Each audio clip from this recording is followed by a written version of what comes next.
व्यासाय विष्णुरूपाय व्यासरूपाय विष्णवे नमो वै ब्रह्मनिधये वासिष्ठाय नमो नमः। अचतुर्वदनो ब्रह्मा द्विबाहुरपरो हरि अभाललोचनो शम्भुर्भगवान् बादरायणि। सर्वेभ्यो नमो नमः। भवतां शमेषाम् आदरणीयानाम् आचार्यचराणां गुरुजनवृन्दानाम् आमुखपटलेऽस्मिन् हार्दं स्वागतम् अभिनन्दनं च वर्तते। आप सभी श्रुधि महनीय श्रोताओं का काव्यामृतम इस आमुख पटल पर हार्दिक स्वागत एवं अभिनंदन है। मित्रों, आज हम लोग कृष्णद्वैपायन व्यास प्रणीत श्रीमद् भागवत महापुराण के महात्म्य संदर्भ में तृतीय अध्याय के पारायण के लिए उपस्थित हुए हैं। मित्रों, तृतीय अध्याय में शनकादि मुखात् श्रीमद् भागवत श्रवणेन भक्तेः तुष्टिः ज्ञान वैराग्ययोः पुष्टिश्च। जो ज्ञान वैराग्य अचेतना अवस्था में भक्ति महारानी के सामने दोनों जर्जरा अवस्था में पड़े होते हैं, उन दोनों पुत्रों को किस प्रकार से चैतन्यता प्राप्त होती है, इस प्रसंग का निरूपण इस अध्याय में है। तो सनकादि जो ऋषि हैं, सनक, सनंदन, सनातन, सनत कुमार, ये जो चारों ऋषि हैं, इन चारों ऋषियों के मुख से श्रीमद् भागवत श्रवण के द्वारा भक्ति को तोष प्राप्त हुआ और ज्ञान वैराग्य दोनों पुष्ट हो गए। फिर दोनों भागवत महापुराण की मुक्त कंठ प्रशंसा करते हैं। आइए पाठ को प्रारंभ करते हैं। अथ श्रीमद् भागवत माहात्म्ये तृतीयोऽध्यायः। नारद उवाच।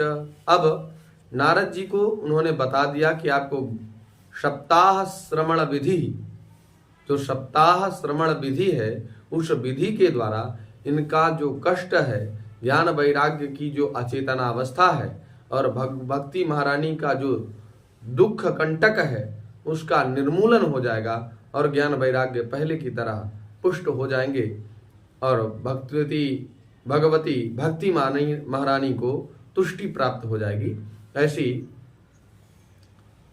सनकादियों के द्वारा विधि निर्दिष्ट की जाती है। उसी विधि का आश्रय नारद जी करते हैं और मन में संकल्प करते हैं। नारद उवाच। ज्ञान यज्ञं करिष्यामि शुक शास्त्र कथोज्वलम् भक्ति ज्ञान विरागाणां स्थापनार्थं प्रयत्नतः पुत्र कार्यो मया यज्ञः स्थलं तद्वाच्यतामिह महिमा शुक शास्त्रस्य वक्तव्यो वेद पारगैः कियद्भिर्दिवसैः श्राव्या श्रीमद्भागवती कथा को विधिस्तत्र कर्तव्यो ममेदं ब्रूवतामितः। कुमाराः ऊचुः शृणु नारद वक्ष्यामो विनम्राय विवेकिने गंगाद्वार समीपे तु तटमानंद नामकं नाना ऋषिगणैर्जुष्टं देवसिद्धिनिसेवितं नाना तरुदताकीर्णं नवकोमलबालुकं रम्यम् एकान्तदेशस्थं हेम पद्मसुसौरभं यत्समीपस्थजीवानां वैरं चेतसि न स्थितं ज्ञानयज्ञस्त्वया तत्र कर्तव्यो ह्यप्रयत्नतः अपूर्वरसरूपा च कथा तत्र भविष्यति पुरस्थं निर्बलं चैव जराजीर्ण कलेवरं तद्वयं च पुरस्कृत्य भक्तिस्तत्र आगमिष्यति यत्र भागवती वार्ता तत्र भक्त्यादिकं व्रजेत् कथा शब्दं समाकर्ण्य तत्रिकं तरुणायते। सूत उवाच। एवमुक्त्वा कुमारास्ते नारदेन समं ततः गंगा तटं समाजगमुः कथापानाय सत्वराः यदा यातास्तटं ते तु तदा कोलाहलोऽप्यभूत् भूर्लोके देवलोके च ब्रह्मलोके तथैव च श्रीमद्भागवत पीयूषा पानाय रसलम्पटाः धावन्तोऽप्याययुः सर्वे प्रथमं ये च वैष्णवाः भृगुर्वसिष्ठश्च वनश्च गौतमो मेधा तिथिर्देवल देवरातौ रामस्तथा गाधिसुतश्च साकलो मृकण्डुपुत्रात्रिज पिप्पलादाः योगेश्वरौ व्यास पराशरौ च छाया सुकोजा जलिजह्नुमुख्याः सर्वेप्यमी मुनिगणाः सह पुत्र शिष्याः स्वस्त्रिभिरारयुरति प्रणयेन युक्ताः वेदान्तानि च वेदाश्च मन्त्रास्तन्त्राः समूर्तयः 10 सप्त पुराणानि 6 सहस्राणि तथा यजुः गंगाद्याः सरितस्तत्र पुष्करादि सरांसि च क्षेत्राणि च दिशः सर्वा दण्डकादिवनानि च नगादयो ययुस्तत्र देवगन्धर्वदानवाः गुरुत्वात् तत्र नायातान् भृगुशं बोध्य चानयत् दीक्षिता नारदेनाथ दत्तमासनमुत्तमम् कुमारा वन्दिता सर्वै निषेदुः कृष्ण तत्पराः वैष्णवाश्च विरक्ताश्च न्यासिनो ब्रह्मचारिणः मुखभागे स्थितास्ते च तदग्रे नारदस्थिता एकभागे ऋषिगणाः तदन्यत्र दिवौकशः वेदोपनिषदोऽन्यत्र तीर्थान्यत्र स्त्रियोऽन्यतः जय शब्दो नमः शब्दः संघ शब्दस्तथैव च चूर्णलाजा प्रसूनानां निक्षेपः सुमहानभूत् विमानानि सुमारुह्य कियन्तो देवनायकाः कल्पवृक्ष प्रसूनैस्तान् सर्वांस्तत्र समाकिरन् सूत उवाच एवं ते स्वेकचित्तेषु श्रीमद्भागवतस्य च माहात्म्यम् उचिरे स्पष्टं नारदाय महात्मने कुमाराः ऊचुः अथ ते वर्णते स्माभिर्महिमा सुखशास्त्रजः यस्य श्रवणमात्रेण मुक्तिः करतले स्थिता सदा सेव्या श्रीमद्भागवती कथा यस्याः श्रवणमात्रेण हरिश्चित्तं समाश्रयेत् ग्रन्थोऽष्टादश सहस्रो 12 स्कन्द संहितः परीक्षिक्षुक संवादः शृणु भागवतं च तत् तावत् संसार चक्रेऽस्मिन् भ्रमते ज्ञानतः पुमान् यावत् कर्णगता नास्ति सुखशास्त्र कथा क्षणम्।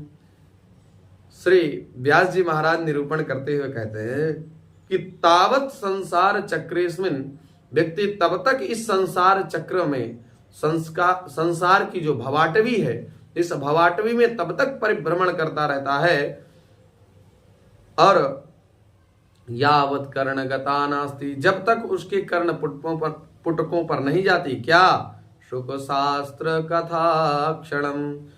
व्यक्ति इस भवाटवी में अज्ञान रूपी अंधकार में परिभ्रमण तब तक करता है जब तक उसके कर्ण पुटकों में श्रीमद् भागवत कथा का ज्ञान रूपी प्रकाश नहीं होता। ज्ञान का प्रकाश होते ही जो माया से संबद्ध अज्ञान है उस अज्ञान का निर्मूलन हो जाता है। किम श्रुतैर्बहुभिः शास्त्रैः पुराणैश्च भ्रमावहैः एकं भागवतं शास्त्रं मुक्तिदानेन गर्जति। किम श्रुतैर्बहुभिः शास्त्रैः कोपि प्रयोजनम नास्ति, अर्थात बहुत सारे शास्त्रों के श्रवण का कोई महत्व नहीं है। कहते पुराणैश्च भ्रमावहैः, पुराण जो है वो बड़े ही भ्रमात्मक ज्ञान से संपन्न है। और एकम भागवतम शास्त्रम, एक भागवत शास्त्र मुक्तिदानेन गर्जति, मुक्ति देने में समर्थ है। श्रीमद् भागवत महापुराण को अगर ध्यान से व्यक्ति ने सुन लिया तो यही भागवत महापुराण के माध्यम से मुक्ति संप्राप्त हो सकती है। मित्रों, इसलिए हमें हमेशा एक पर निष्ठा बनानी चाहिए, तो फिर धीरे धीरे और भी बातें, नहीं तो पुराणों में बात जैसे भागवत में स्पष्ट है, सुवर्ण में कलयुग को वास दिया परीक्षित जी ने, और उधर भगवान गीता में कहते हैं धातु नाम कांचनाम में, हम धातुओं में मैं सोना हूं। तो हम भगवान को सोने में वास माने या परीक्षित जी के द्वारा दिया गया जो स्थान कलयुग को दिया गया है उस कलयुग का स्थान माने? दोनों में भ्रमात्मक इसी बात को कह रहे हैं पुराणैश्चा भ्रमावहैः, और स्वयं कह रहे हैं। हम लोग तो उतने ज्ञानी नहीं हैं, अपनी बुद्धि के अनुसार हम कुछ और अर्थ समझ पा रहे हैं, आप लोग कुछ और अर्थ समझेंगे। तो कहने का भी प्राय यह है कि जो पुराण है उनमें नाना प्रकार के भ्रमास्पद ज्ञान संबंधित हैं, इसलिए एक पर निष्ठा बना करके मूल को समझना चाहिए। एक ही पुराण, चाहे किसी भी पुराण का आप आश्रय ले लें, लेकिन व्यास जी भागवत महापुराण का निरूपण करते हुए, भागवत की प्रशंसा करते हुए कहते हैं कि भागवत महापुराण से व्यक्ति को निश्चित रूप से मुक्ति मिल जाएगी। कथा भागवतस्यापि नित्यं भवति यद्गृहे तद्गृहं तीर्थरूपं हि वसतां पापनाशनम्। अश्वमेध सहस्राणि वाजपेय शतानि च शुकशास्त्र कथायाश्च कलां नार्हन्ति षोडशीं। तावत् पापानि देहेऽस्मिन् निवसन्ति तपोधनाः यावन्न श्रूयते सम्यक् श्रीमद्भागवतं नरैः। न गंगा न गया काशी पुष्करं न प्रयागकं सुखशास्त्र कथायाश्च फलेन समतां नयेत्। श्लोकार्धं श्लोकपादं वा नित्यं भागवतोद्भवं पठस्व स्वमुखेनैव यदीक्षसि परां गतिम्। वेदादिर्वेदमाता च पौरुषं सूक्तमेव च त्रयी भागवतं चैव द्वादशाक्षर एव च। द्वादशात्मा प्रगागश्च कालः संवत्सरात्मकः ब्राह्मणाश्चाग्निहोत्रं च सुरभिर्द्वादशी तथा तुलसी च वसन्तश्च पुरुषोत्तम एव च। एतेषां तत्त्वतः प्राज्ञैर्न पृथक् भावयिष्यते। एतेषां तत्त्वतः प्राज्ञैर्न पृथक् भावयिष्यते। यश्च भागवतं शास्त्रं वाचयेदर्थतो निशं जन्मकोटिकृतं पापं नश्यते नात्र संशया। श्लोकार्धं श्लोकपादं वा पठेत् भागवतं च यः नित्यं पुण्यमवाप्नोति राजसूयाश्वमेधयोः। उक्तं भागवतं नित्यं कृतं च हरिचिन्तनं तुलसी पोषणं चैव धेनूनां सेवनं समम्। अन्तकाले च येनैव श्रूयते सुखशास्त्रवाक् प्रीत्या तस्यैव वैकुण्ठं गोविन्दो विप्रयच्छति। हेमसिंहयुतं चैतत् वैष्णवाय ददाति च कृष्णेन सह सायुज्यं सपुमान् लभते ध्रुवम्। आजन्ममात्रमपि येन सठेन किञ्चित् चित्तं विधाय सुखशास्त्र कथा न पीता चाण्डालवच्चखरवद् बततेन नीतम्। मिथ्या स्वजन्म जननी जनि दुःख भाजा जीवक्षवो निगदितमः शतु पाप कर्मा। येन श्रुतो सुख कथा वचनं न किञ्चित् धिक्तं नरं पशु समं भुवि भार रूपम्। एवं वदन्ति दिवि देव समाज मुख्याः दुर्लभैव कथा लोके श्रीमद्भागवतोद्भवा। कोटि जन्म समुत्थेन पुण्येनैव तु लभ्यते तेन योगनिधे धीमन् श्रोतव्याशा प्रयत्नतः। दिनानां नियमो नास्ति सर्वदा श्रवणं मतम्। श्रीमद्भागवत महापुराण को कब श्रवण करना चाहिए? तो व्यास जी स्वयं लिखते हैं दिनानां नियमो नास्ति। कोई दिनों का नियम नहीं है कि आप अभिजीत नक्षत्र में ही, मूल नक्षत्र में ही सुनेंगे, रोहिणी नक्षत्र आना ही चाहिए, इसका कोई प्रबंध नहीं किया गया है। आप जब आपकी इच्छा हो तभी आप श्रीमद् भागवत महापुराण की कथा सुनिए। सत्येन ब्रह्मचर्येण सर्वदा श्रवणं मतम् अशक्यत्वात् कलौ बोध्यो विशेषोऽत्र शुकाज्ञया। मनोवृत्तिश्चैव नियमाचरणं तथा दीक्षां कर्तुमशक्यत्वात् सत्ताः श्रवणं मतम्। श्रद्धातः श्रवणे नित्यं माघे तावद्धि यत्फलं तत्फलं सुखदेवेन सत्ताः श्रवणे कृतं। मनसश्चाजयाद्रोगात् पुंसां चैवाशुषश्चयात् कलेर्दोषा बहुत्वाच्च सप्ताह श्रवणं मतम्। यत्फलं नास्ति तपसा न योगेन समाधिना अनायासेन तत्सर्वं सप्ताह श्रवणे लभेत्। यज्ञात् गर्जति सप्ताहो गर्जति व्रतात् तपसो गर्जति प्रोच्चैस्तीर्थान् नित्यं हि गर्जति। योगात् गर्जति सप्ताहो ध्यानात् ज्ञानात् च गर्जति। किं ब्रूमो गर्जनं तस्य रे गर्जति। शौनक उवाच साश्चर्यमेतत् कथितं कथानकम् ज्ञानादिधर्मान् विगणय्य साम्प्रतं निःश्रेयसे भागवतं पुराणं जातं कुतो योगविदादिसूचकम्। सोतुवाच यदा कृष्णो धरां त्यक्त्वा स्वपदं गन्तुमुद्यतः एकादशं परिश्रुत्याप्युद्यवो वाक्यमब्रवीत्। उद्धव उवाच त्वं तु यास्यसि गोविन्द भक्तकार्यं विधाय च मच्चित्ते महती चिन्तां तां श्रुत्वा सुखमावह। आगतोऽयं कलिर्घोरो भविष्यन्ति पुनः खलाः तत्सङ्गेनैव सन्तोऽपि गमिष्यन्त्युग्रतां यदा। तदा भारवती भूमिर्गोरूपेयं कमाश्रयेत अन्यो न दृश्यते त्राता तुत्तः कमललोचन। ततः सत्सूदयां कृत्वा भक्तवत्सलमाव्रज भक्तार्थं सगुणो जातो निराकारोऽपि चिन्मयः। त्वद्वियोगेन ते भक्ताः कथं स्थास्यन्ति भूतले निर्गुणोपासने कष्टम् अतः किञ्चित् विचारय इत्युद्धव वचः श्रुत्वा प्रभाषे चिन्तयद् हरिः भक्तावलम्बनार्थाय किं विधेयं मयेति च स्वकीयं यद्भवेत् तेजस् तच्च भागवते दधात् तिरोधाय प्रविष्टोऽयं श्रीमद्भागवतार्णवम् तेनेयं वाङ्मयी मूर्तिः प्रत्यक्षा वर्तते हरिः प्रत्यक्षा वर्तते हरेः सेवनात् श्रवणात् पाठात् दर्शनात् पापनाशिनी। जो श्रीमद् भागवत महापुराण का सेवन करता है, श्रवण करता है, पाठ करता है, दर्शन करता है, उसके संपूर्ण पाप नष्ट हो जाते हैं। सप्ताह श्रवणं तेन सर्वेभ्योऽप्यधिकं कृतं समा साधनानि तिरस्कृत्य कलौ धर्मो यमीरितः।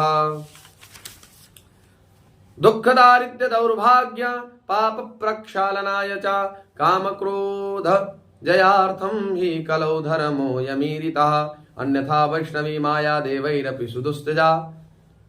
कथं त्याज्या भवेत् पुंभिः सप्ताहोतः प्रकीर्तिता सूतुवाच एवं नगाः श्रवणोरुधर्मे प्रकाश्यमाने ऋषिभिः सभायाम् आश्चर्यमेकं समभूत् तदानीं तदुच्यते संशृणु सौनकत्वम् भक्तिस्वतौ तौ तरुणौ गृहीत्वा प्रेमैकरूपा सहसा विरासीत् श्रीकृष्ण गोविन्द हरे मुरारे नाथेति नामानि मुहुर्वदन्ति तां चागतां भागवतार्थभूतां